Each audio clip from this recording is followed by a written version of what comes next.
Hello students, in this session we will see the Charles Darwin and Alfred Russel Wallace. They both have identical thoughts.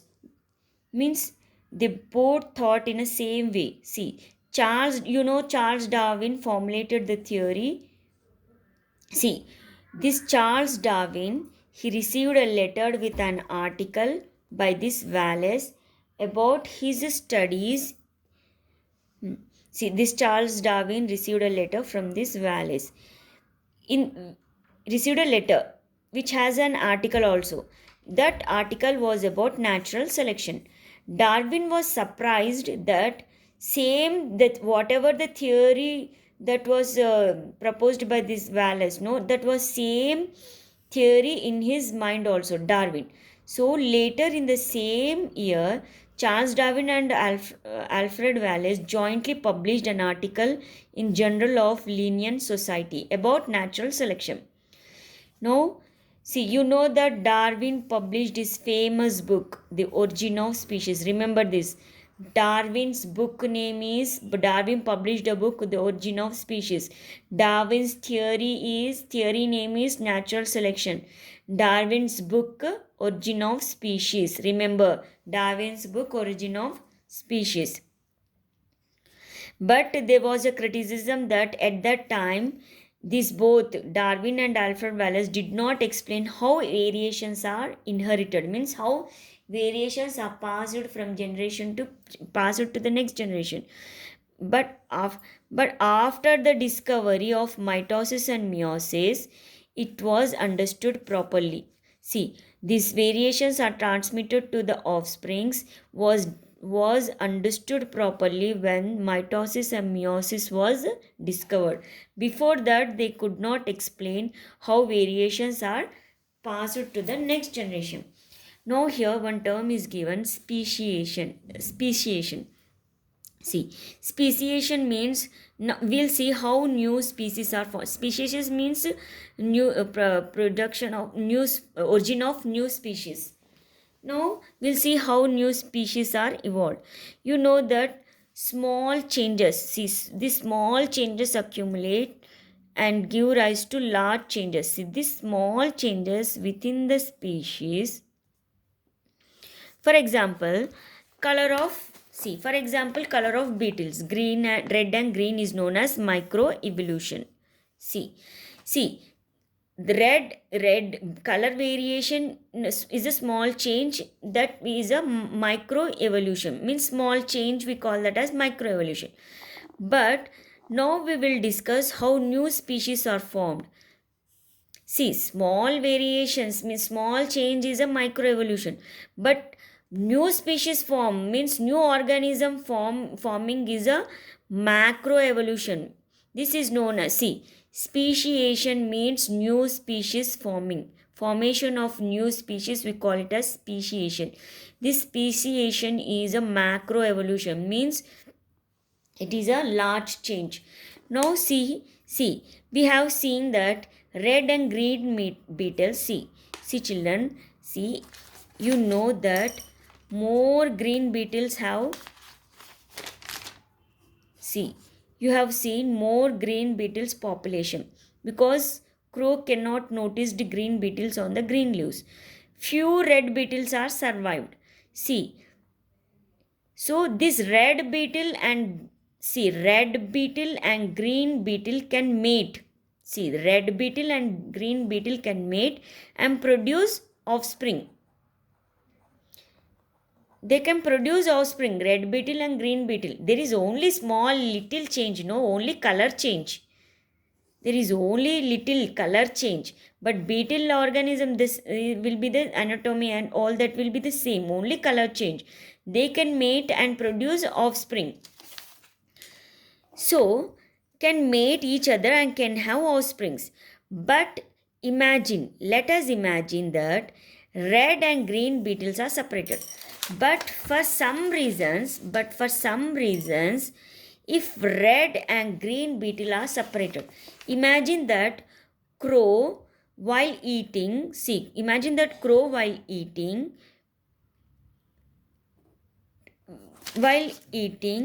drop this red beetle far away, drop this red beetle to a long distance far away from this place. In this way, red and green beetles are separated. See, let us imagine that red and green beetles are separated by some cause. For example, while eating, crow dropped some beetles accidentally in the long distance far away places for long years. For many years, it is dropping. So in these long years, there might be a lot of variations, not small variation, only not color change. But in these years, there may be a lot of variation takes place in red and green beetle population. See, color variation is a small variation. So red and beetle can mate and produce offspring. But for some reason, if red and green beetles are separated, for long years, during these long years there might be a lot of variation takes place. Now if red and green beetle meet accidentally, now after long years, if red and green beetle meet accidentally, they cannot mate and produce new offsprings because lot of variations have taken place in these long years. So now they cannot, red and green beetle cannot mate and produce new offsprings. They can only mate in their population, either in red or green, and produce offsprings. Thus, new species have been formed. This we call it as speciation. New species formation is called speciation. That is macroevolution. Micro means small changes. Small color variation is a small change. Now here, we were discussing about the evolution. Because of evolution, new species are this evolution contributes to the formation of new species we have seen. But there should be evidence to prove that because of evolution, evolution has contributed to the origin of this new species. We should have evidences. So we'll see some of the evidence. Now here, homologous organs and analogous organs are there. See children, homologous organs means here.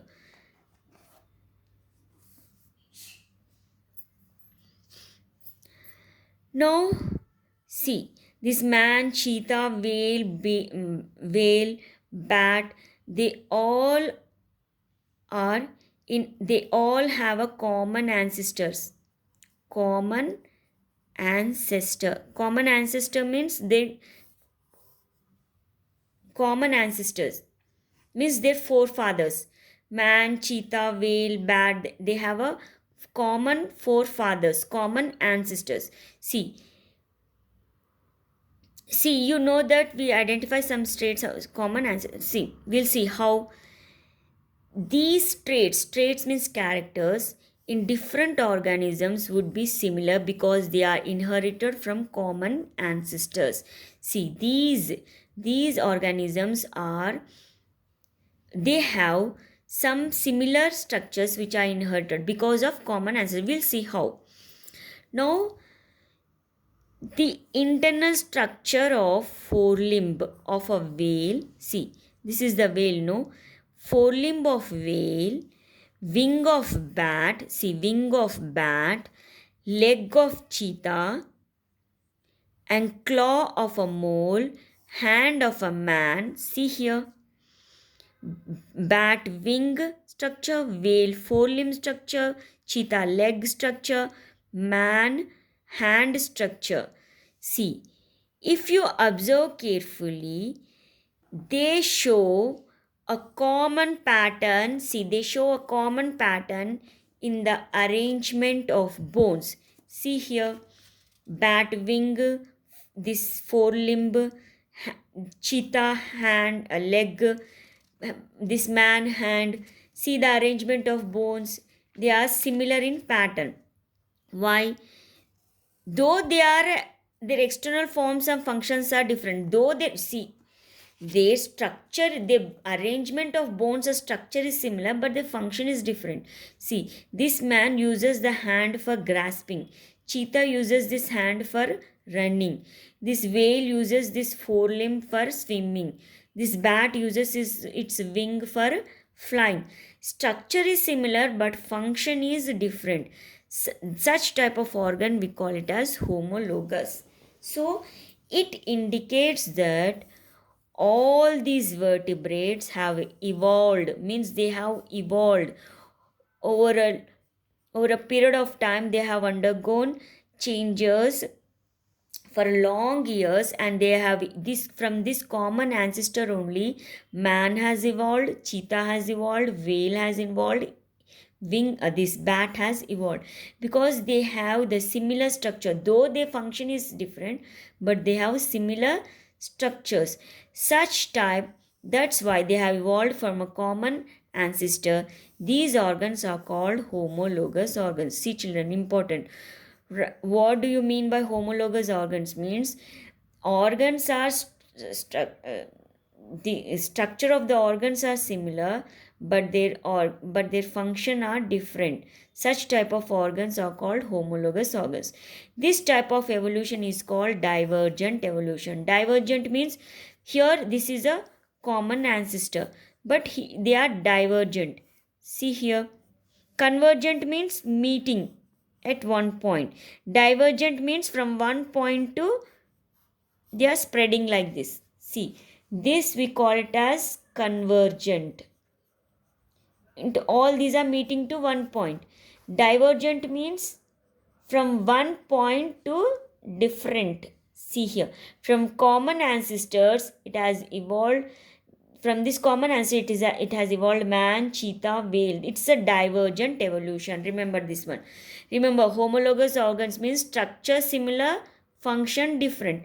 Analogous organ, see, now we'll see in analogous organ. See here, in analogous organs, this is the insect wing, this is the bird wing. In analogous organs, structure will be different, but function will be same. See, the insect wing, insects have, see, the wings of insects have are from outgrowths of exoskeleton, but the wings of the birds have feathery covering all along the arm. See children, this is a outgrowth of exoskeleton, this insect's wing.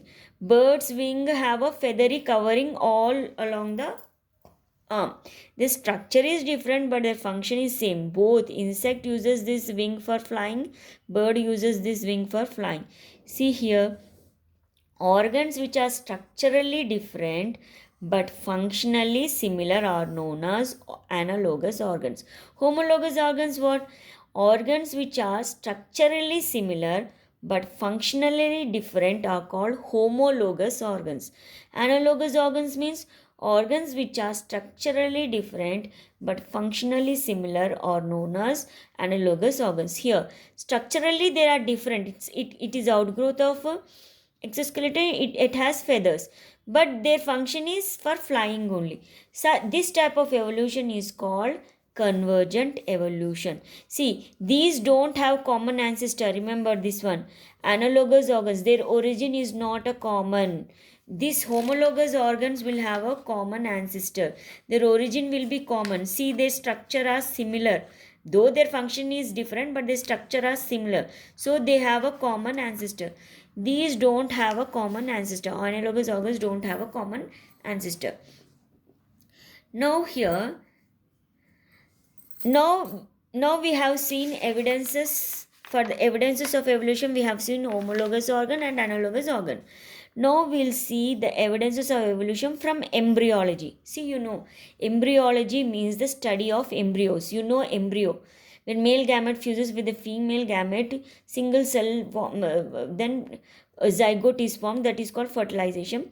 Zygote divides repeatedly to form the embryo, then fetus, then it transforms into a baby. Embryology is a study of embryos and their development. See here the embryos of this fish embryo, salamander, tortoise, chick, pig, calf, rabbit, human. See, From fish to human, the embryos are some or the less similar, no? Similar. See here, tadpole of frog resembles the fish more than a frog. See, tadpole.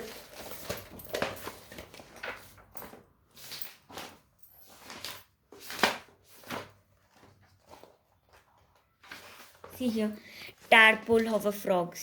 See, when the eggs hatch, this tadpole will this fish like form will come out.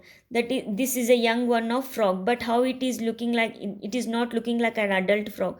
It is not like it's a parent, but it is a fish like. See here, it is a tadpole of a frog is a fish like. So some or the other, the embryos from fish to the human are, see here, similar. They are remarkable similarities in the embryos of different animals. Observe these embryos of different animals. They are similarities from fish to man. The resemblance is so close. See here, this is so close that in the, see, these are the early stages of development, no? They are the resemblance, they are similar. It's so close that the embryologists, see, those who study embryos, no, this, them we call it as embryologists, scientists. Embryologists would embryologists also cannot, they will also find difficulty to distinguish one embryo from the other. See children, even embryologists, scientists also cannot distinguish from one embryo to the from the other. Now we'll see. So this indicates that there is a common ancestor for this existence of common ancestor from which all these have evolved. See, their embryos are similar, so there might be these might have a common ancestors. From that common ancestor, fish has evolved, salamander, humans have evolved. Now we'll see evidences from fossil. See, fossil means nothing but the remains. See, you know, some animals, see, some, you know that some animals were found earlier, but they are not found now. Such type of animals we call them as extinct. See, some animals might have extinct, but and some of them may be found in the form of fossils. For example, this dinosaur. See, dinosaur, the biggest land animal which were present long time ago, but they are not present now, so they have become extinct.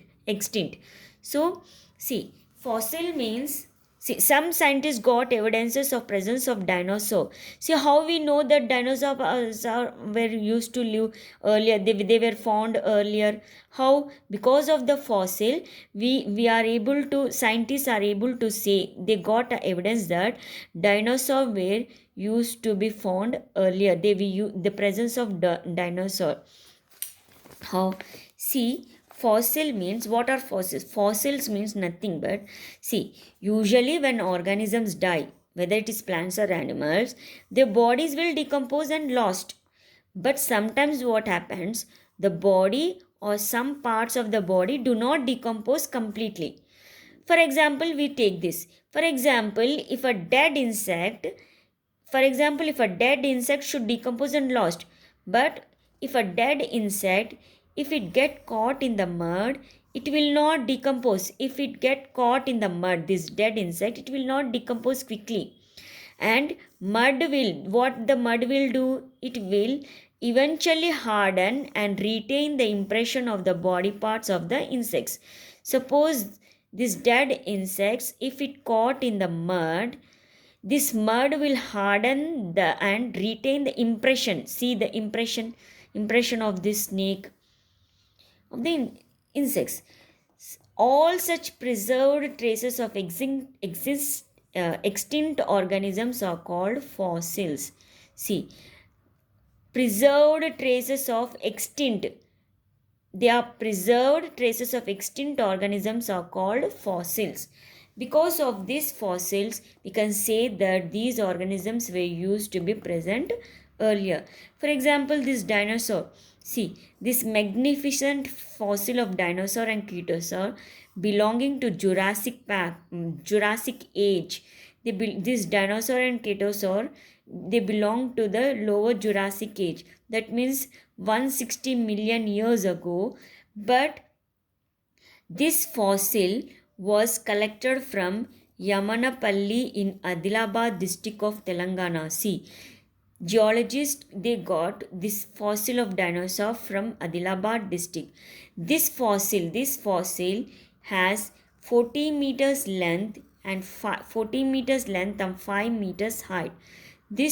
Now this fossil is preserved. This fossil this fossil is preserved at Birla Science Center in Hyderabad. If you visit this place, you can see this dinosaur fossil. Because of the fossil, we can say that dinosaur were used to be they were present in earlier they used to be found. They were used to be there. Now, geologists, see, the study of fossil is called paleontology. Paleontology. Those who study these fossils are called paleontologists. The person who study the fossils are called paleontologists. The study of fossil is called paleontology. They can determine the age of fossil. They can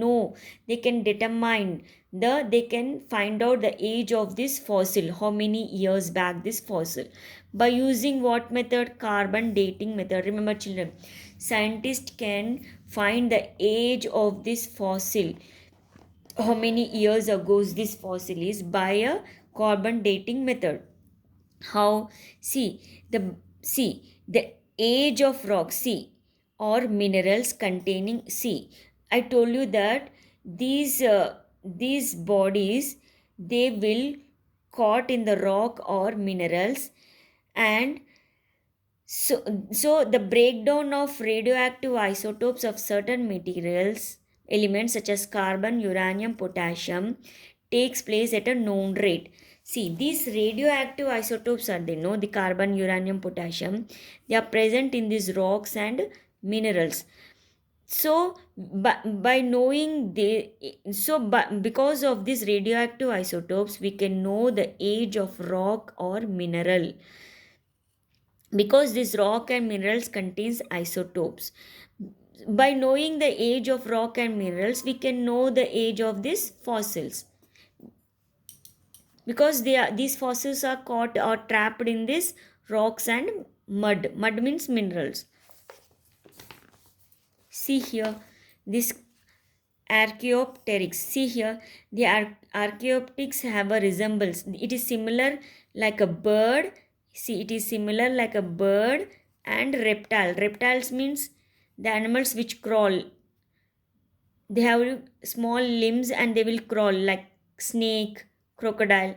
See, this Archaeopteryx, it resembles like a bird and also reptile. Such type of organisms we call them as. See, that's why Archaeopteryx is a connecting link between the aves and reptiles. Aves means nothing but birds. Aves means birds. So Archaeopteryx is a connecting link between the birds and the reptiles. The organisms which have the characters of two different groups are called connecting link. So Archaeopteryx is a connecting link between the aves and reptiles. If it has the characters of both different groups. Now we'll see how human has evolved. You know that we have evolved from, early man looks like a chimpanzee. No, we have evolved from early man to modern man. See, modern man's scientific name is Homo sapiens. Homo sapiens. Early man, Diopithecus, then Ramapithecus, Australopithecus, then Homo habilis, then Homo erectus. From this onwards, we have our backbone has become straight. Till here, we used to walk like a chimpanzee. Now our backbone has become straight from here. Now Homo neanderthalensis, Cro-Magnon, then Homo sapiens. Now we are modern man. Now the scientific name of modern man is Homo sapiens. See here. See, The present human beings means Homo sapien, modern man, also have an evolutionary history like plants and animals. Like plants and animals, we humans are also evolved. See, early man appeared about 7,50,000 years ago. The first fossil of our own species of man means Homo sapiens, modern man species fossil indicates that, see, some scientists found the fossil of modern man indicate that this modern man Homo sapiens appeared on earth about 2,50,000 years ago. 2,50,000 years ago this Homo sapiens appeared on the earth. Homo habilis, this Homo habilis 1.6 to 2.5 million years ago. Homo erectus 1 to 1.8 million years ago. Homo sapiens Neanderthalensis lived in this 1,000 years ago. Homo sapiens means present man about 10,000 years ago. This in this way humans have evolved. See children, all humans are a single species with a common ancestor. We all have a common ancestor. See, wherever we have lived for the past few thousand years, we all come from Africa only. Our ancestors are all come from Africa. We are all come from Africa because this early man used to live in Africa. So our ancestors are from Africa. Remember this. Because see, some have left the Africa and some spread across the this Africa. See, some have left the Africa and some stayed there only. See, we are all, our ancestors are from Africa. That means we are all come from Africa. Some left the Africa while some stayed there only. Some they spread across from Africa. They went from Africa to West Asia, then again to Central Asia, Eurasia, South Asia, East Asia. They traveled down to Indonesia, Philippines to Australia, and they crossed Bering Land Bridge to America. In this way, from Africa to all these places, they have spread our ancestors. Now, see, they did not go in a single line.